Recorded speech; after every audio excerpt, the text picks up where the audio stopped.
Today is Friday. Friday. And I buy a beja. Eya Sompa Nkomo eye bola. Eye bola.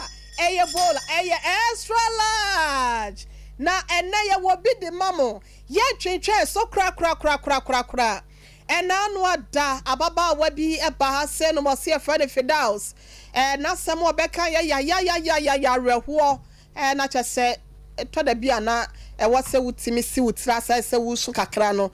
Ne nyina ne se oso akohia brantie bi. Na wadi nkan akora wodado no odwere ne ho.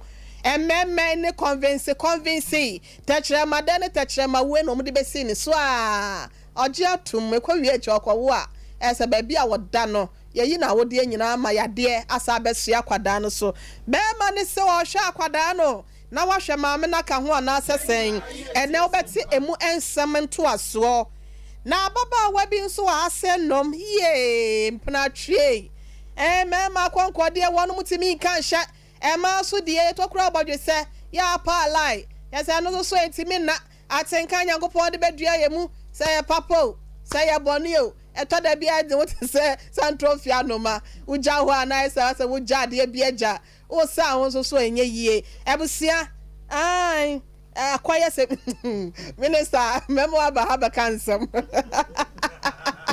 ayasem arehosem na ya na dodo na mema ne bi wo ho a wonom efa oba na mbewie mu a mbedosa no fo na se nkwa wi ache de sisi wo no mpokua no na atie gomadosa ne fine na eto no so no ma sha yafunu na some fine na wafu aye do ate se de wanya kwahwekọ nyame anye ye na se munya so na otinwa ate se de emefe no ho na tuatua so ni nyina ne se o ma ye wi awie enti wono mo sewo na obete sem dodo na nene emema pokwa be hwe odifo so obenya asem bi aka e de akire ni nua mema no mo a ma Mary ma